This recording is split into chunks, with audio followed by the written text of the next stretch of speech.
नमस्ते प्यारे प्यारे बच्चों, कैसे हैं आप सब। उम्मीद करती हूँ बच्चों आप सब स्वस्थ होंगे, सुरक्षित होंगे। तो यहाँ देखिए बच्चों, आज की जो हमारी वीडियो है वो है 3rd क्लास के स्टूडेंट्स के लिए। तो यहाँ पर आप अपनी क्लास के साथ मेंशन कीजिए आपका सेक्शन, यहाँ पर आपका नाम और यहाँ पर आपकी टीचर का नाम। और आज की जो हमारी वर्कशीट है बच्चों वो है हिंदी की वर्कशीट और ये वर्कशीट नंबर है 145। ये आपकी 31 दिसंबर की वर्कशीट है बच्चों। और आपकी जो हिंदी की पुस्तक है रिमझिम, उसकी जो कविता है सर्दी आई, आज की हमारी वर्कशीट उसी कविता पर आधारित है। तो चलिए हम आगे बढ़ते हैं। मगर उससे पहले बच्चों, अगर आपने अभी तक मेरे चैनल को सब्सक्राइब नहीं किया है तो मेरे चैनल को सब्सक्राइब जरूर कर दें और साथ ही लगे बेल आइकन को भी प्रेस कर दें, जिससे मेरे लेटेस्ट वीडियोस की नोटिफिकेशन आपको मिलते रहें। और हाँ, अगर आपको मेरा वीडियो पसंद आता है तो इसको लाइक भी जरूर करें बच्चों। तो चलिए अब हम आगे बढ़ते हैं अपनी वर्कशीट की तरफ। नमस्ते प्यारे बच्चों, आशा है कि इस ठंड के मौसम में आप अपना ध्यान रख रहे होंगे। अब आप अपनी हिंदी की किताब में से इसी मौसम से जुड़ी एक मज़ेदार कविता सर्दी आई को हाव भाव व लय ताल के साथ पढ़िए और जानिए कि सर्दी के मौसम में ठंड से हमारा हाल कैसा हो जाता है। तो ये देखिए बच्चों, जो आपकी कविता है सर्दी आई, जब आप उस कविता को खोलेंगे, पढ़ेंगे और उस कविता को जब भी आप पढ़ें तो बिल्कुल हाव भाव और लय ताल के साथ पढ़िएगा। इसको जब पढ़ने के बाद आप इससे अपने आप को काफ़ी हद तक जोड़ पाएंगे, क्योंकि आजकल का जो मौसम चल रहा है वो बिल्कुल सर्दी का मौसम है। तो इस प्रकार जब आप कविता पढ़ेंगे और आपका जो इस टाइम का जो सिचुएशन है, हमारी सर्दी का जो मौसम है, तो इस दौरान आप जो कविता पढ़ेंगे तो आपको कविता पढ़ने में बहुत मजा आएगा। ठीक है, यहाँ पर देखिए कविता की कुछ पंक्तियां हमको लिखकर दिखा रखी है। तो चलिए हम पढ़ लेते हैं कविता की वो पंक्तियां। जैसे नाक लाल सुकड़ी चाल, अंडे की जम जाए जर्दी, जाड़ा है मौसम बेदर्दी। तो बच्चों, क्या आपने गहरे रंग के शब्दों पर ध्यान दिया? जैसे लाल, चाल, जर्दी, बेदर्दी। ये सब शब्द तुकांत शब्द हैं। जिन शब्दों के अंत के वर्ण, उनके स्वर व उच्चारण की ध्वनि समान हो, वे तुकांत शब्द कहलाते हैं। तो ये देखिए बच्चों, तुकांत शब्द क्या होते हैं? जिन शब्दों के अंत के वर्ण, ठीक है, जो अंत के जो वर्ण होते हैं, जैसे ये लाल का ल और चाल का भी आखिर में जो ला है, ये जो अंत के वर्ण होते हैं वो उनके स्वर और उनके उच्चारण की जो ध्वनि होती है ना, जो वो समान होती है, तो वे शब्द कहलाते हैं तुकांत शब्द। तो ये देखिए बच्चों, इस प्रकार आप खुद इन शब्दों को बोलने का अभ्यास कीजिए। जैसे लाल, चाल, जर्दी, बेदर्दी। ठीक है, तो इन शब्दों के बोलने में बिल्कुल एक जैसा स्वर या उच्चारण आ रहा है, या आखिर में जो इनके वर्ण हैं वो एक जैसे हैं, तो यही शब्द बच्चों कहलाते हैं तुकांत शब्द। ठीक है, अब यहाँ पर देखिए, सबने लादे ढेर से कपड़े, चाहे दुबले चाहे तगड़े। तो यहाँ पर जो कपड़े और तगड़े, ये दोनों जो शब्द हैं ये भी बनते हैं तुकांत शब्द। ठीक है, यहाँ पर भी तुक हो रहा है, तुक बन रहा है ना, कपड़े तगड़े, तो ये बच्चे ये भी है तुकांत शब्द। ठीक है, अब यहाँ पर देखिए तुकांत शब्द के बारे में क्या लिखा है। कविता तभी बनती है जब मैं पंक्तियों के अंत में आता हूँ, पढ़ना सरल बनाता हूँ, तुकांत मैं कहलाता हूँ।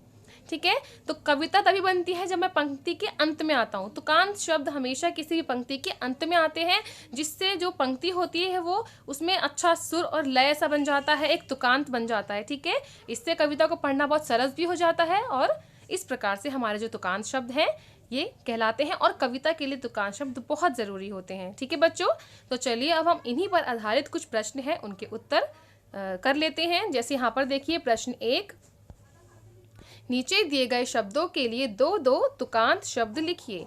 यहाँ पर हमको कुछ शब्द दिए गए हैं, उनके लिए हमको दो दो तुकांत शब्द लिखने हैं। जैसे एक यहाँ पर हमको कर दिखा रखा है, पहला जो शब्द है वो है आम।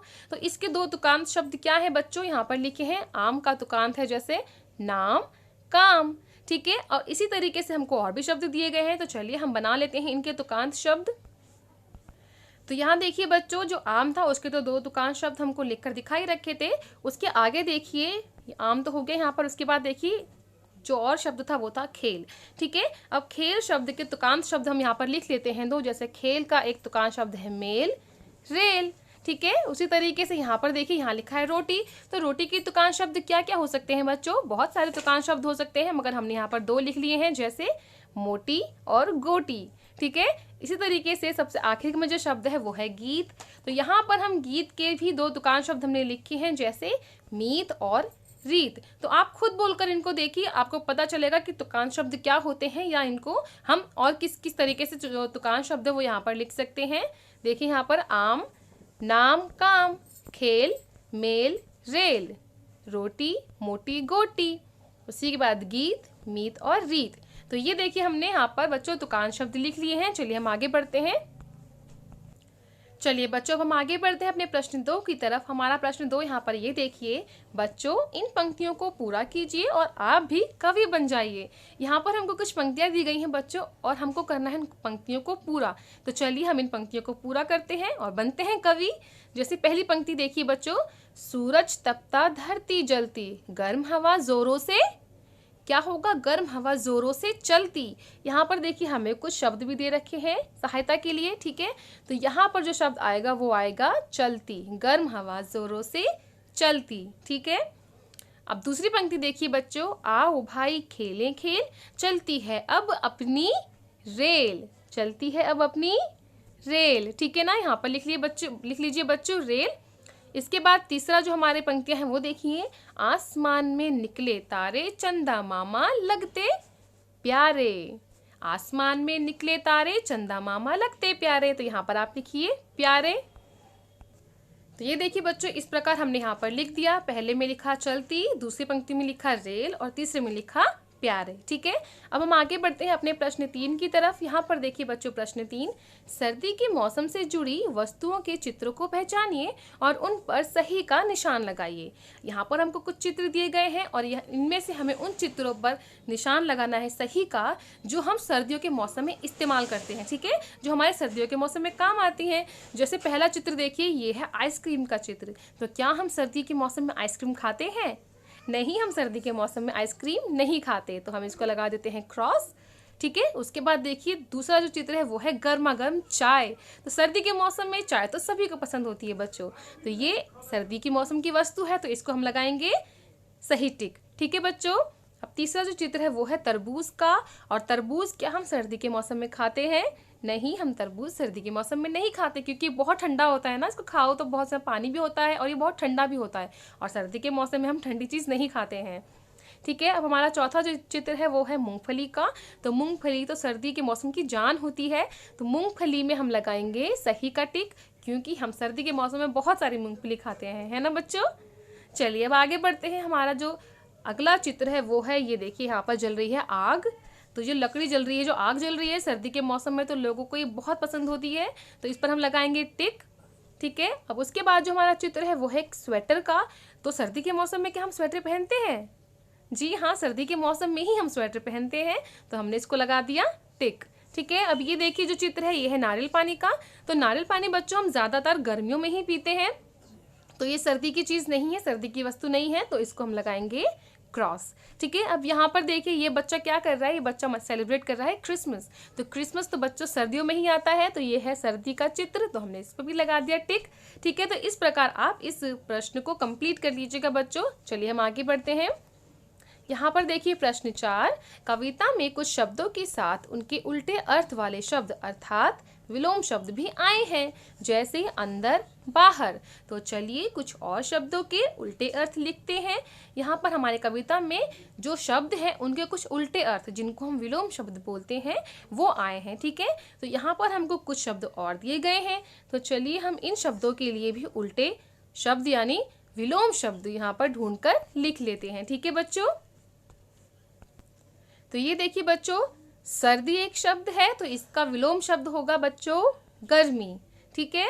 सर्दी का विलोम होता है गर्मी। उसी प्रकार यहाँ पर लिखा है धूप, तो धूप का जो विलोम शब्द है उसका उल्टा जो अर्थ होता है वो होता है बच्चों छाँव, तो हमने यहाँ पर लिख लिया धूप छाँव। तीसरा देखिए, तीसरा है प्रश्न।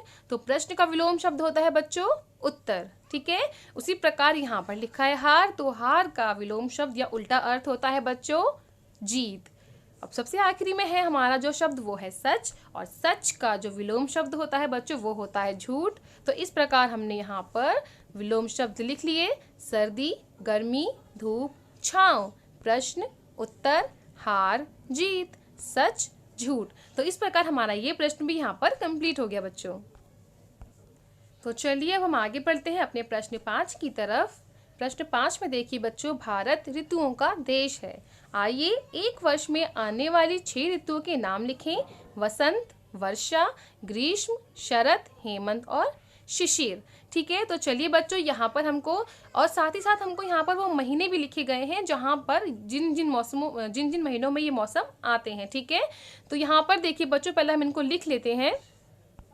तो यहाँ देखिए बच्चों, यहाँ पर हमको खाली स्थान से दे रखे थे, उन पर मैंने वहाँ नहीं लिखा, उनको मैंने नीचे लिख दिया है सारे ऋतुओं के नाम को। ठीक है, तो मार्च और अप्रैल के महीने में जो ऋतु या जो मौसम होता है बच्चों, वो होता है वसंत का मौसम। ठीक है, उसी तरीके से यहाँ पर देखिए जो मई और जून का जो महीना होता है वो यहाँ पर लिखा भी हुआ है, बहुत गर्मी का मौसम होता है, तो ये वो होता है ग्रीष्म ऋतु।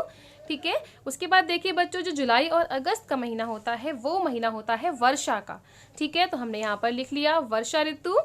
उसके बाद जो सितंबर और अक्टूबर का जो महीना होता है वो होता है शरद का, तो यहाँ पर हमने लिख लिया शरद का मौसम।